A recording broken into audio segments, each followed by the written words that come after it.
journey from just being me, and you're listening to the Learning to Love Yourself podcast, the show that inspires you to put yourself first. Learning to love yourself on the path to happiness. Learning to love yourself on the path to happiness. Welcome back to my beautiful podcast. I'm very, very lucky today because today I'm speaking with Carmela, who's very graciously going to share her story in the hope that actually it's an inspiration to somebody out there and can help them on their journey towards the growth. Welcome to. Oh, thank you very much, Jenny. Yeah. It's a pleasure to be with you today.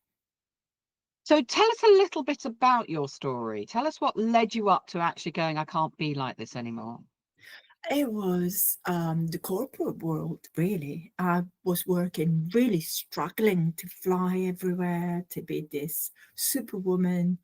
And then I was a single parent then, so I did struggle having girls, nannies from all over the world and traveling Europe. And then I thought, no, I can't do this anymore. I have to settle. My son needs the mum. Although I was escaping, from the routine, from the boredness, and if I wanted to be me, but I was a mum already, so I sort of felt the struggle and the stuckness of thinking, oh my God, I can do it, but I can't do it forever. And that was the turning point where then I became quite low with my health, started struggling, and I wasn't happy anymore, and I could feel I was suffering, inside, and kept going. Obviously, money was good. No problem on that. I could shop at the airport because I didn't have time to wash my clothes. So I could shop at the airport and swap trolleys and get taxi and watch my son sleep in the night for a couple of hours and then be on the next flight. And that was okay, quite at the beginning when he was really young. And that was part of the journey until I found this other job, which was more office-based.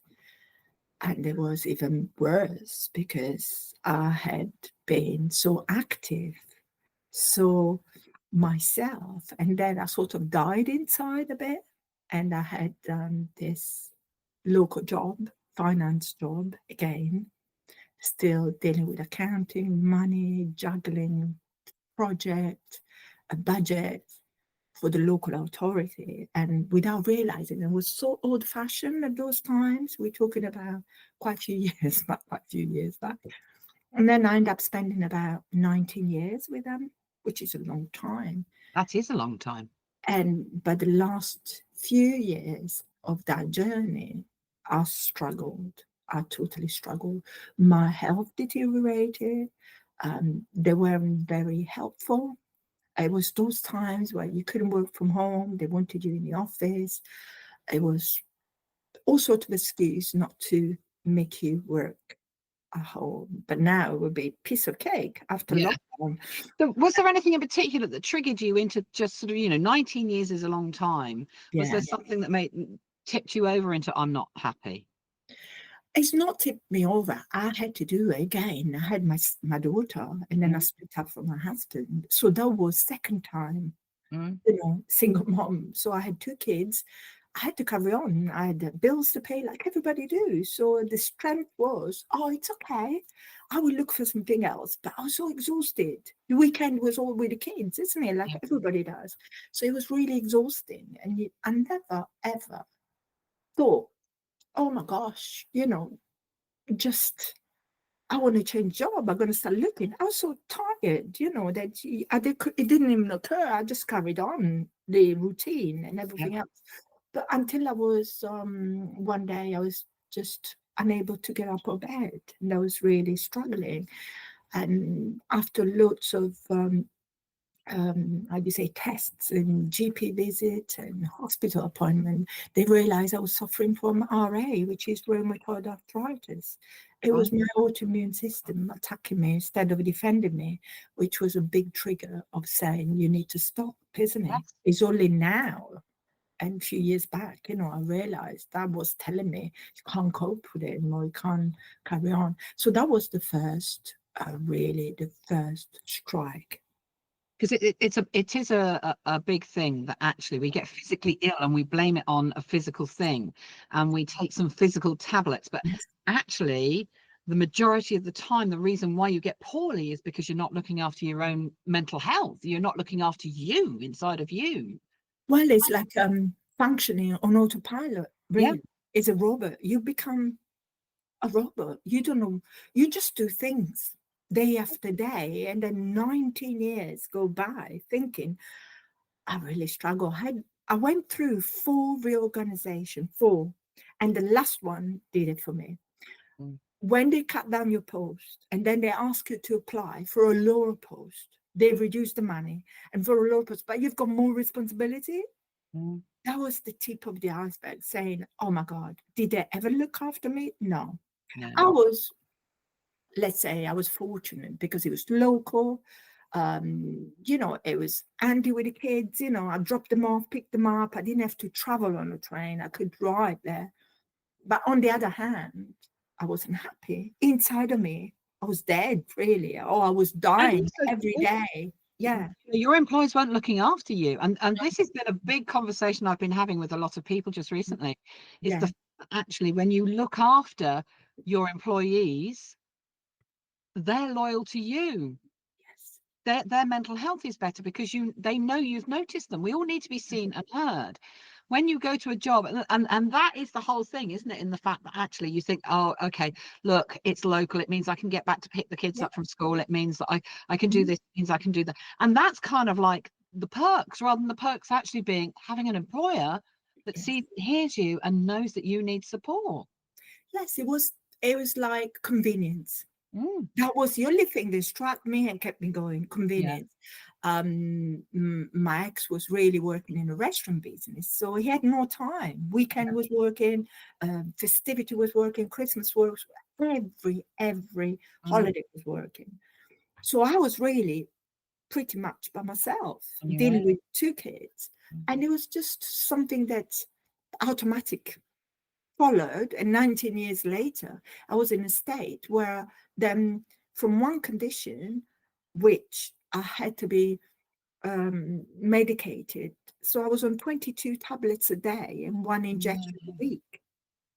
And nothing was working. I was constantly nauseous, sick, stomach problem and all that. So I was fighting with the union to get 1 day working from home because on the day I was injecting myself, I could not drive. mm, I was really numb. So I started sort of ruling my own life around my medication, which was disgraceful. And I remember those injections. I then planned to inject myself on my belly, through the legs. I had the nurse telling me where the parts, that you can inject. And I had to do it at night. I had to do it at night because the night, it was the only time I could eventually fall asleep and not feel the pain, not feel the nausea, not feeling drowsy. And then the next day, it was a struggle to get up, obviously, because it would take a day or two, to reset your body, to get the medication kicking in.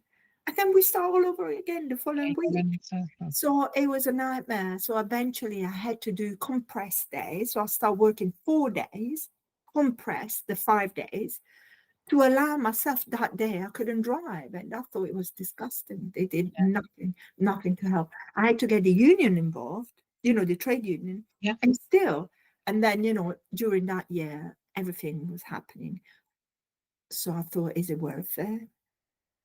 My Mm. package was quite good for the redundancy. I had been there a while. What I did apply for the job. When you've got a fear, am I going to find another one? I still have got my kids. That's the brain saying, we need to do this rather than step out into something new. Yeah. Yeah, so there was that fear to say, oh, I'm not going to find a job. Do I really want something worse than this? Because you always compare your current position. You might be worse off, isn't it? Mm. Somewhere else, they might, because you knew, they might pick on you, they might give you a lower position, they might not, look after you. So that was always that recurring thought, anxiety, and stress. Mm. Stress. So I thought, I've applied for the job, which is the part of me saying, I will apply and I will think about it. So we had like 3 months time. And what was funny was, do you know when you wake up one day and it just hits you Yeah. that that's it? I Yeah. had enough. So that particular morning, I wrote a resignation, and I had applied for the job. So Yeah. what I had to do, because I was the top score of the company in Mm. that position. But obviously, I was doing the job. They just were lowering the grade and the Yeah. money. Yeah. So who else could have applied for it? You know, people that Mm. applied, they wouldn't get it. So I did get the job. But I tell you, I wasn't excited. Mm. The most excitement was having a meeting with them, you know, with my superior, sat down and handing in the resignation. And they told that, to their shock, they asked him what they could do to keep me. I said, nothing, you can't do anything. I wanted to really say, you never done anything. Why you Yeah. asking me now? Yeah. You should have done this a long time ago, and then we wouldn't be here, and I wouldn't be poorly, and and I think we all struggle with standing up and saying, Excuse me, I need some help.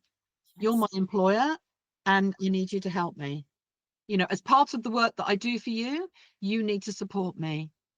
And that was the funny thing, because my son said to me, Mom, you were just unlucky, because look now, he hardly goes in the office 1 day a week. Yeah. Yeah, and they can't force him because lockdown has Yeah. flipped Yeah. the Yeah. working routine. Yeah.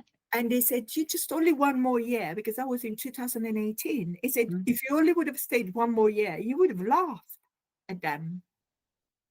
But Yeah. it was one of those things.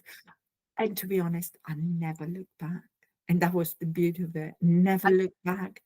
So how, just because you've never looked back, and you are so happy now, Yeah. how's that affected your arthritis? Well, the rheumatoid arthritis is an inflammatory condition, and it's to do with the autoimmune condition. Yeah. A few years after I was diagnosed, I always had the doubt, I struggled to get that diagnosed. When I was diagnosed, they told me I would end up on a wheelchair.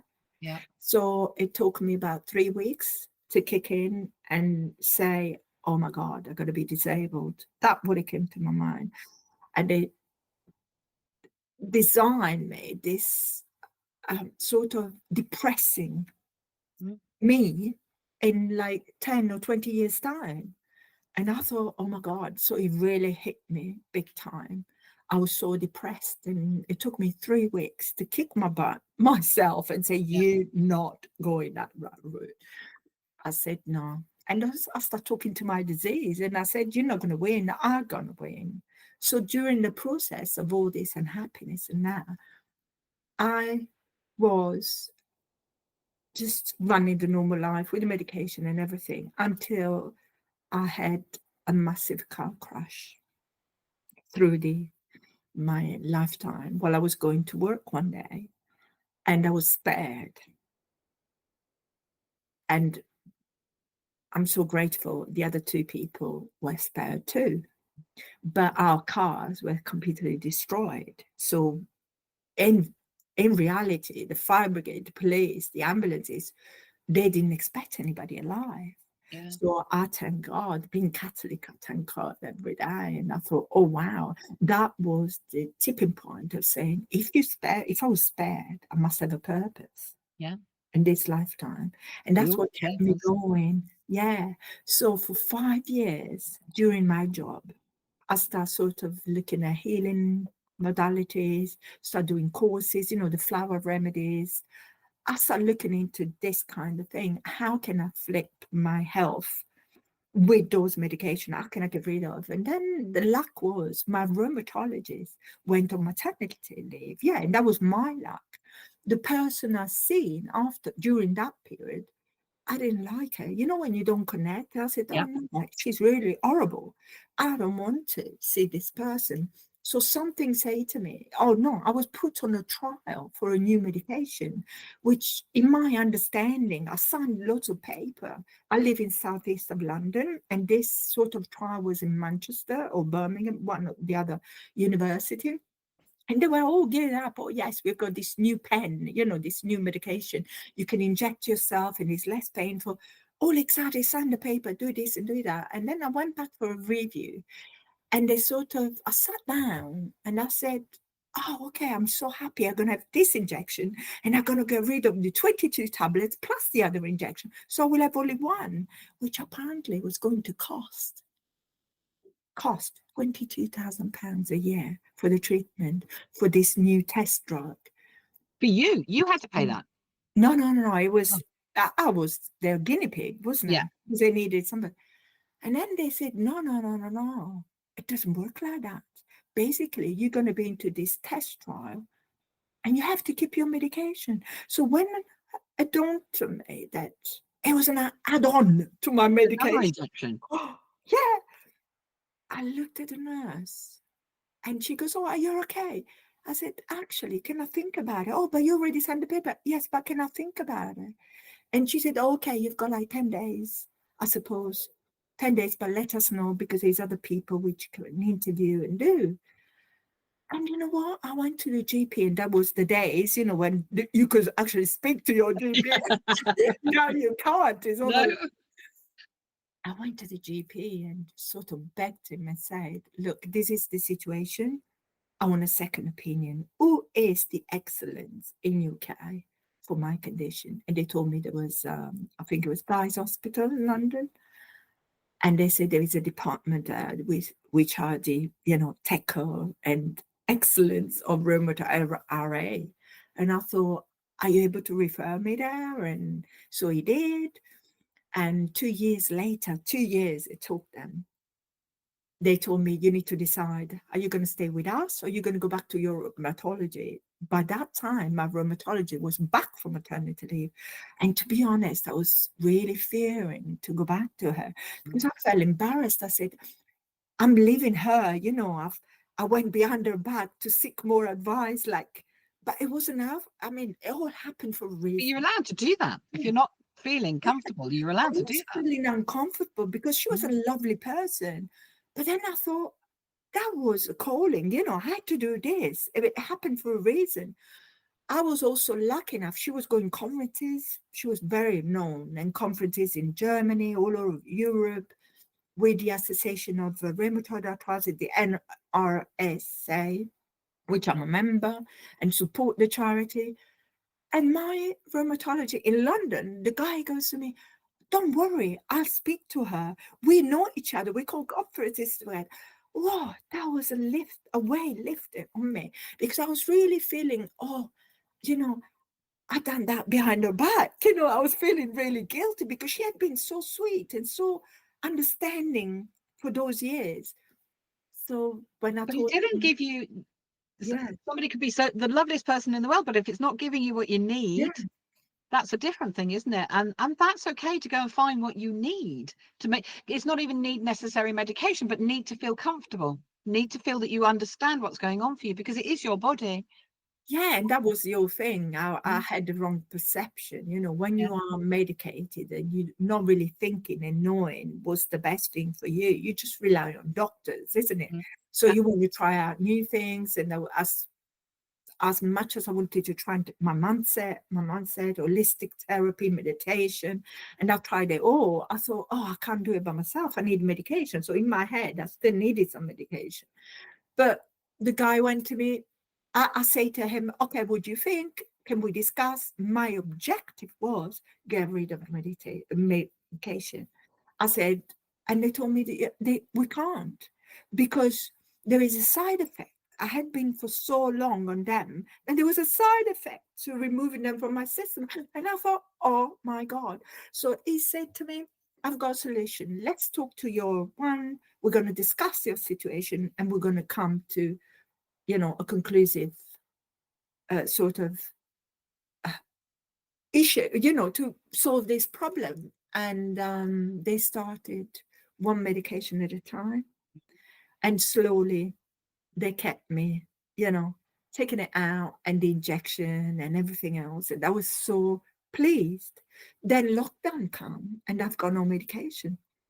So after lockdown comes, I had my review at my rheumatologist, and she said to me, and I was complaining about my ankles, my feet. I was walking a lot through the nature, and she goes to me, okay, let's do some X-rays on your feet because apparently the deformation of your bones and and the fluid into your joints, it shows quite quickly in your feet before anywhere else for RA.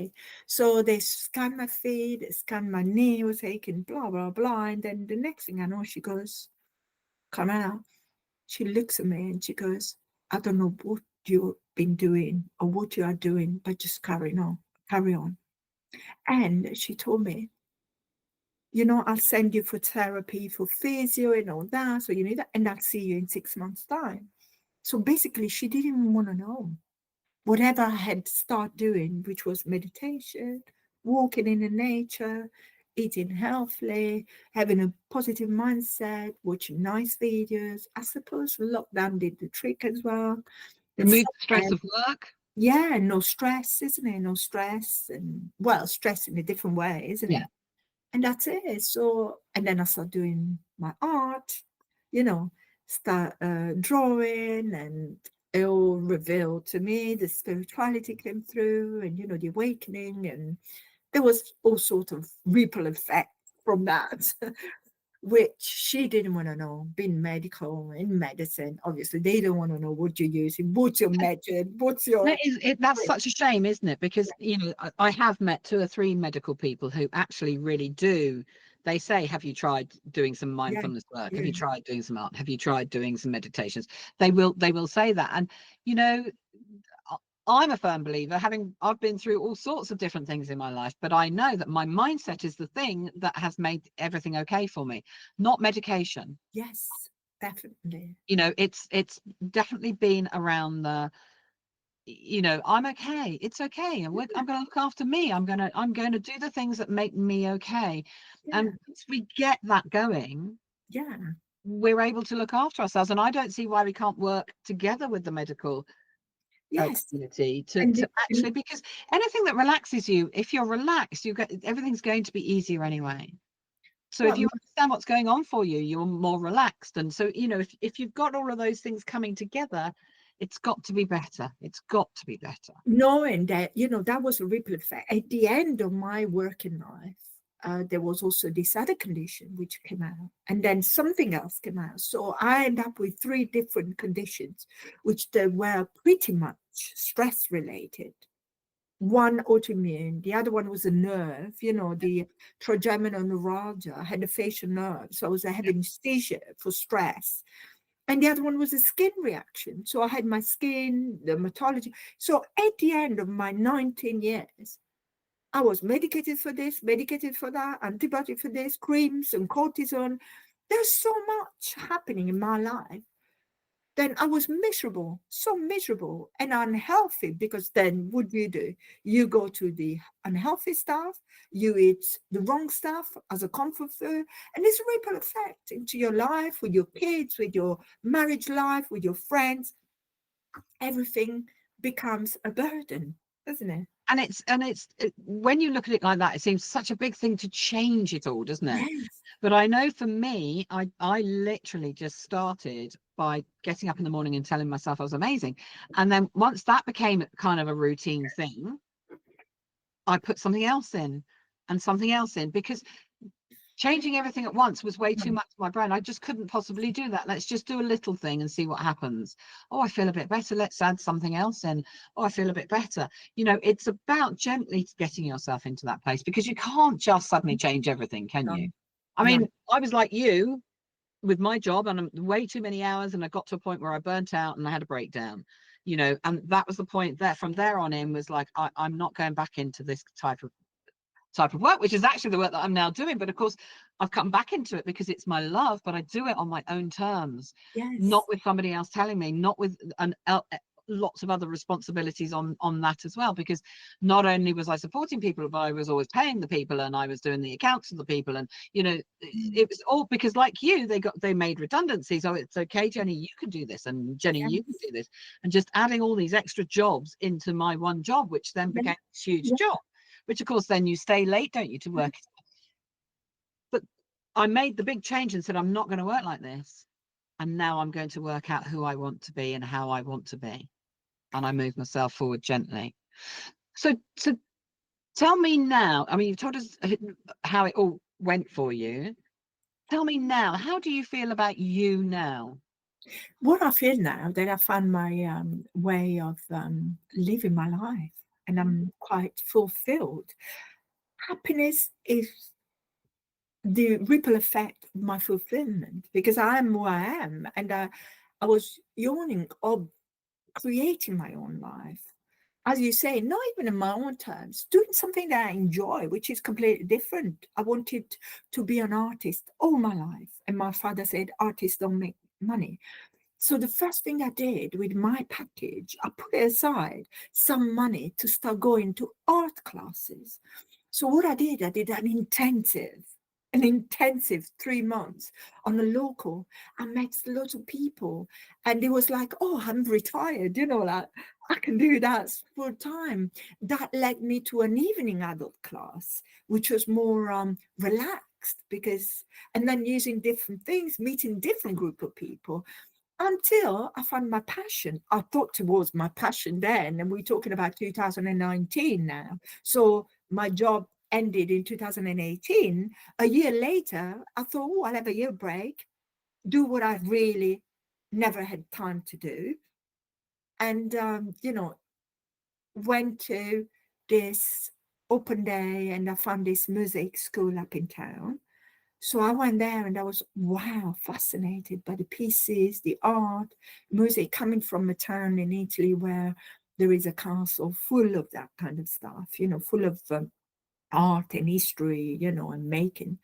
So I thought, wow. So I trained with them as well. So I had a year training, proper training. And I used to spend hours, and days would go by without even realizing the project. I learned the trade and, the artisan work. I've done an exhibition with them. And then lockdown comes. I was starting my business. I thought, oh, wow, I can do a business. There's no one local. I started my local business of music trade. And they were very supportive. And then music came. There were music. Then lockdown came. And the lockdown hit it for me, because I thought, oh, wow, I had clients, I had booking, and all went out, wiped out of my, of my circle. So that then opened up the art again, if you see what I mean. The art, the connection, the prayer, I suppose, the meditation I had learned during the years. I was very unhappy in my job. I went to meditation classes, because I wanted to find a way to release the emotion, to release the stress. And that kept saying during lockdown, while, my job was put on hold, well, my work, my sort of business was put on hold, because I couldn't be making, isn't it? So I started learning online, the social media. So I started doing entrepreneurial course online for women to learn how to use social media. And alongside that, I was doodling, I was drawing, I was sketching. I bought some sketchbooks, and I started really coloring in, doing books. And that's where the art kicked in. And then I realized, by showing to people, that wasn't a doodle. It wasn't just a scribble or a sketch. It was real, intense, intricate lining, word coloring, and space, symbolism. There was so much to it. And I realized, oh my God, this is something different. And then I started having experiences, and that led into my understanding and searching for why I'm here, my purpose, my calling, and is it art related to it? And then I found a psychic college in London, so I started taking introduction courses to how to understand the energy and how to deal with this kind of awakening, and sensing energy and feeling the energy, which I then realized is something I always had.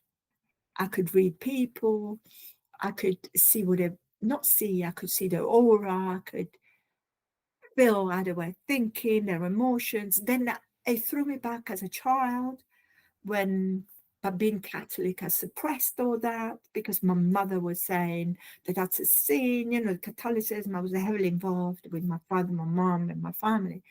So I sort of suppressed that. And that all came back to me in different forms through my life experience, through my journey. through the different job, the flying, the uh, departure of relatives, I had always been connected without knowing. I always was shown signs, but because I was fearful and scared and suppressed that gift, then during lockdown, that was, oh my God, the Pandora box, isn't it? You open up, it said, I always been that. I always was able to do that. So studying it, it was just realizing I am this. I can't change it. So that was an add-on to my arts, to my artistic, creative sort of mind, and the behavior. My hands were moving on paper in a way it was unknown to me that it was capable of. And then I started journaling as well. So the journaling kicked in quite intensively because emotion kicked in, the experience kicked in, and then the studying, the fact I was studying and we were doing the exercising on how to do things. That was a different world, but it was an opening so big. Then I started appreciating myself and start thinking, how can I can love myself? I don't need anybody else to be loved. I am actually myself. I can love myself. I can give love to myself. That's just such a wonderful thing to hear, because that's what this is all about, isn't it? Yes. That's what is that once you get to that place of being able to Yeah. love yourself, your world sits in, it all clicks in, it all makes sense, and you then understand. Yeah. And it isn't something that we're taught naturally to do, as it, No, as no. children, we're not taught to Yeah. love ourselves, because especially in the UK in particular, we're that's called being selfish, and we need to do it this way, we need to do things instead of being allowed to explore ourselves and explore how we feel, what we want to do. We're shut down quite early on, aren't we? It's funny, isn't it, how when you take children to nursery and those sorts of things, they're given paint and they can paint whatever Yeah. they like. As you Yeah. get older, no, you must paint like this and you must do it this way. Yes. Yes. But we shut it all down. Yes. Just watching your face as you're talking about, which is so clearly your passion, Yes. Yes. it changes your stance, your face, what you're doing. It's just a really fabulous thing to see. And what you just said is so on point to what happened to me when I was doing this intense class, local, and there was all those people. We were sitting down. It was like school. It was a hall, and we were sitting down on groups. Oh, that's the advanced, that's intermediate, and you had the beginners group.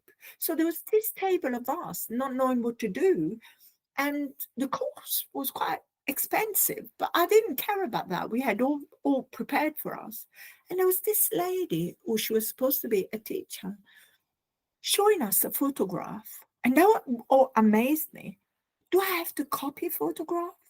I didn't think that what I signed up for. And because I know the real thing, I mean, the nature and that is real. So you look at the tree and you do it, but copying the photographs and showing us, oh yes, you have to reproduce that. And then the only difference, I know I'm not putting them down. It was their way of teaching. It was like you just learned the medium, which was, I was grateful because I learned watercolor, I learned acrylic, I learned oil painting and sketching, graphite and all that. It's not the thing that lit you up, is Yeah, it? no, but it wasn't the thing I was expecting or really gone for it, because I wanted to be an artist since I was little. And, my school drawing, the teacher used to say to me, oh my God, where did you copy it? Did you put it, with the transfer card? I said, no, I've done it. I was never believed it was my drawing. Why do I need to be picked on? And I copied it. And I've done something behind the back and I'm lying.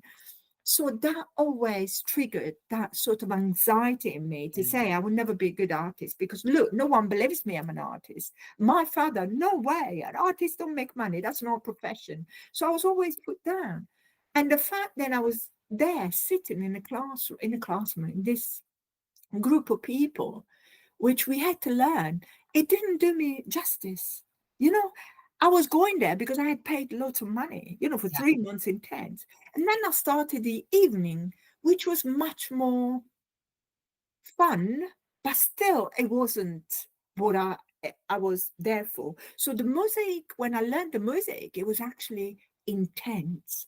Music was a meditative state. I would go in, cut tiles, do the shapes, design on a piece of wood how I want my sky to be, which material I'm going to use. It was so intense and meditative that did it for me. That was it. That really captured me. It And sounds I like you had to go through doing, that journey to come yeah, out to be able to do the because each time you got somewhere, something stopped you and you yes, found another way around it, and something yes, stopped you and you found another way around it. And that shows again, isn't it? These things come along and it's not about, oh, okay, I can't do that. It's about, no, okay, how can I find no, another route to do this? Or where am I going to go now? And it's looking for the next thing along the line, isn't it? Rather than just going, as the doctor said to you, you're going to be in a wheelchair. Well, if you'd have yeah, believed that, because the way the brain works is you tell it you're going to be in a wheelchair, you'd have been in a wheelchair. You oh my went, no, God, I'm not. oh my God, oh my No, God. I'm I not. was talking to my condition. I said, "You're not going to win. I will Yeah, come out of this successful. You are a loser." And that was my strength. No one knew. absolutely. Because No that's one all in knew. Yeah, mindset, isn't it? yes, That's you telling your brain and deciding where you want to go. So we're working with the subconscious yes, and moving it into yes, the conscious. yeah.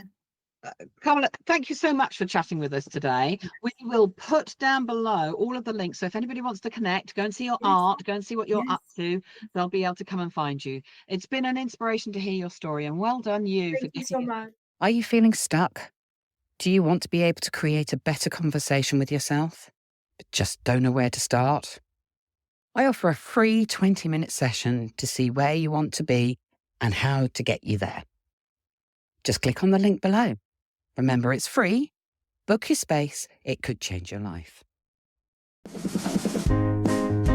Thanks for listening today. If you'd like to know more, you can find all the links down below. Oh, and don't forget to press subscribe so you can catch the next one. See you soon.